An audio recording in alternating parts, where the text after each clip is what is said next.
Look at somebody next to you, say vision. An opportunity makes success. All right. So now what we are excited to have is another great real model. Look at somebody and say, don't just be a role model, be a real model.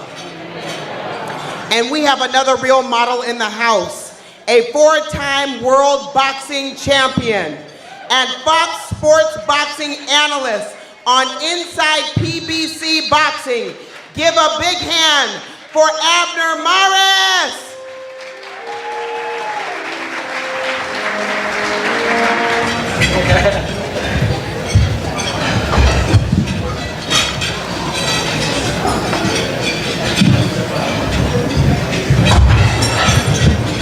That music was wonderful, but let's give him another hand. Abner Mares. We had to add the Oscar thing tonight, but we also want to recognize Tim Marukami, I'm sorry if I said that wrong, but he is the undersheriff and just doing a great work and a big part of our police force helping keeping our world safe. And so let's give him a hand. He's going to also join us on the stage.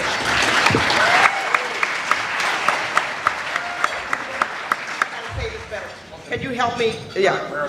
Murakami. Oh my God, that was way different. Murakami. Everybody say Murakami.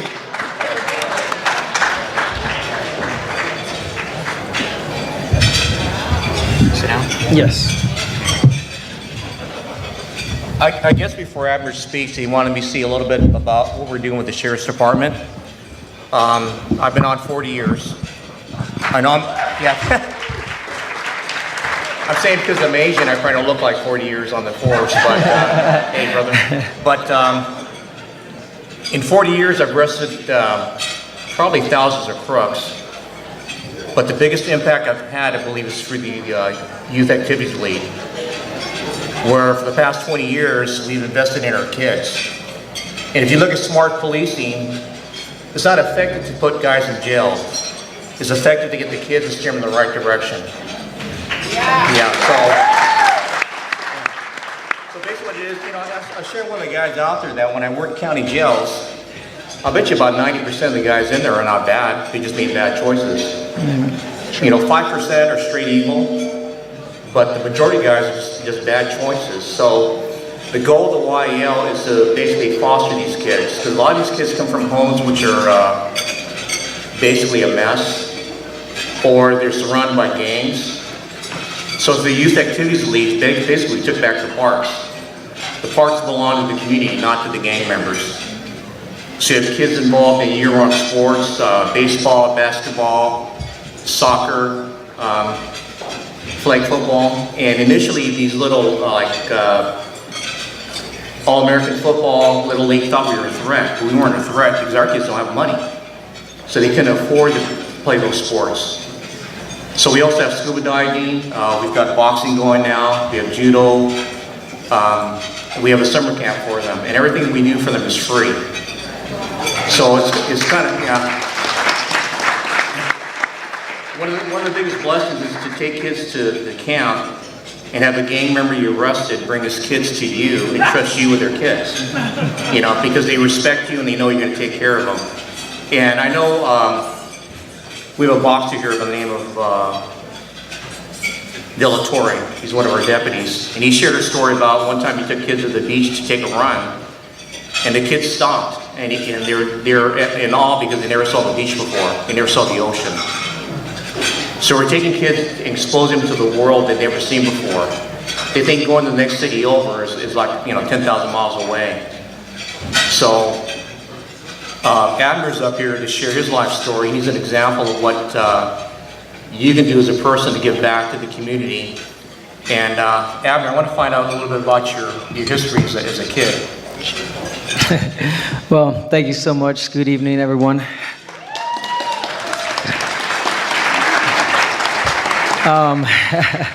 Who would have thought I'd be sitting next to a sheriff and be talking, shaking his hand. And the reason for that is because I'm going to tell you a little bit about my story. So I grew up in the city of Hawaiian Gardens, For a long time, they called it, I'm even shy to say this, but they used to call it the city of hate. There was so much hate in that city. I grew up poverty, mom working 3 jobs, hardly ever saw my mom. Went to school, came back, mom wasn't there. So I started hanging out with the wrong crowd. I got, arrested a few times, detained. And one in particular that I'm never gonna forget is Jerry Ortiz, rest in peace. I remember, I don't know, you grow thinking that you have to be afraid of cops. I had nothing, nothing in my car. I was driving, he pulled up behind me. I got really scared. I hit the gas, I don't know why. And he pulled me over, Jerry Ortiz, and he knew who I was. I had just came back from the Olympics 2004, Athens, Greece, where I represented my country, Mexico. Thank you. And I had just signed a contract, professional contract with Oscar De La Hoya at that time to be a pro. And I was still living in my city, and I remember he pulled me over, and he told me, I know who you are, I know what you do, and Abner, just keep it straight. Keep going the right path. You got the ability to change this city around by you being the example. And a few days later, he was shot and killed by my neighbor, my cross-street neighbor. Yeah, and it really changed my life there because that person was, I considered a friend, my neighbor, you see him every day, and he did that to a man that was out protecting the well-being of us, and I had just heard those words from him.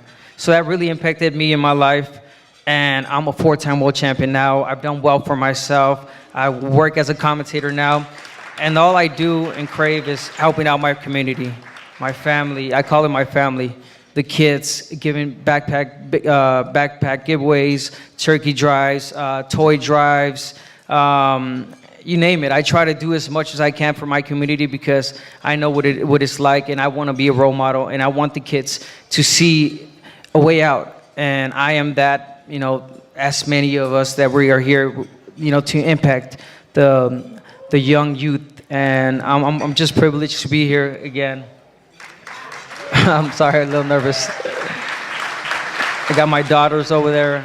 Got a 13-year-old daughter, Emily, my daughter, Amber, my wife, and I not only want to be a role model for my kids, but a lot of kids that are out there watching. I try not to curse as much on TV when I'm fighting. I always, I don't at all. When I fight, when people see me in the streets, people think, man, you don't look like a fighter. You look so nice. Like, how can you hurt someone? Don't let this face fool you.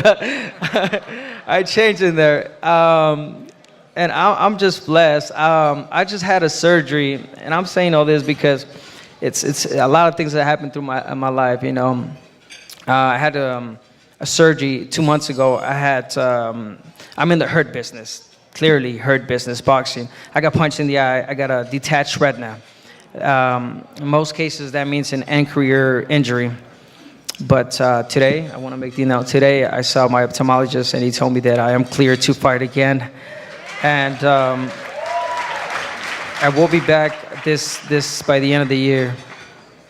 But where am I going with this, with the injury?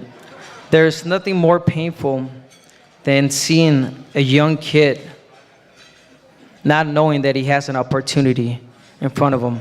This is temporary. But them, they're gonna be marked for life. So I feel that it's my duty to help that youth, that community, to get them out and make something of themselves. So just want to make that.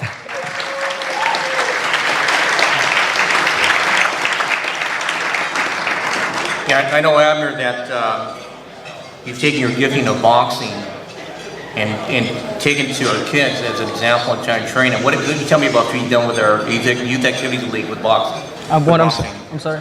Youth Activity League in boxing, what have you? Oh yeah. Well, I started with the Jerry Ortiz Foundation. You know, rest in peace. They started a boxing gym, so I started with them, and now I'm doing it in South Central. And I love that program because they're not just about the sport; they're about the education as well. They get in, they bring their homework. They got to finish their homework first. Once they're done with that homework, all right, you can go to training. But it's just, you know, it's like that. It's education first and then sport. And, you know, that's one of the places I like to go to. And I know basically, like I shared before, you've got a gift of boxing. Yes. And you've taken it and using it for the community. What can you tell these people about the gifts that they've got, what they can do to help out the kids? Well, the youth out there, I mean, everybody's gifted. I think that God gave all of us a talent, and it's just a matter of finding it or having someone help you find it. And I just want the young community to really see that. I mean, it hit me when you said that about, you know, the lieutenant taking that, you know, young guy to the beach, and he had to stop. I live now close to the beach, thank God, and I've taken a few of my, you know, people that live in my neighborhood, my old neighborhood, and I've taken them to the beach. They're old guys, like 18, 17, they've never been to a beach. And it's just crazy, and again, it's a beautiful thing. Thank you so much. And it's kind of nice doing an interview here rather than an interrogation. That is, right? It's a blessing. You know what? It is crazy. I mean, I don't know who can relate, but when you grow up in the hood, you tend to, I mean, you grow with that mentality, or they feed you that mentality that you gotta hate cops, that you gotta be afraid of cops, and it's not like that. You know, they're there to protect our community, to make it a better place, to make it safer. In other words, we're the bad guys. You know, we gotta change things around, and I know there was a lot of people out there, and I gotta name, you know, Nipsey Hussle, man. He was one of them. He really looked out for his community.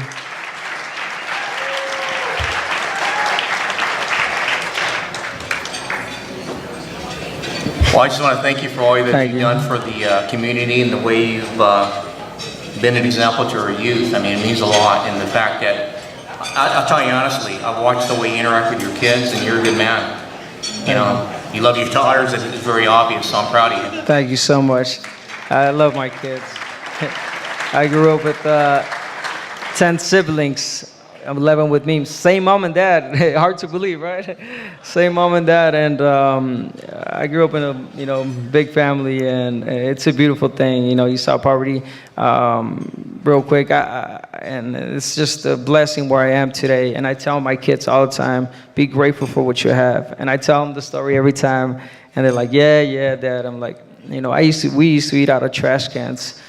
We had no money. You know, our parents used to take us behind the Walmarts and the big dumpsters, get there super early to get the almost expired food. You know, that's how we used to feed each other. And to be where I am today, and forget the 4-time world championships, just the beautiful family that I've built, to me, that is more gracious than anything. Come on, we can do better than that. Let's give him a big round of applause. And also for our Sheriff Timothy. We appreciate what you do, both of you, what you do. And what's most inspiring, I thought, just by sitting there, was the relationship that both of you have, and the fact that you are an example to many. You were a student at one point, and look at you now. And so we appreciate your words. Thank you so much. We do have an award for both of you.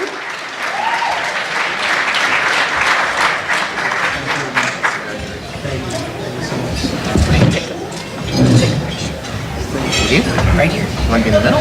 Okay. Be in the middle. You can take it. Now we have some color in the middle of the dress.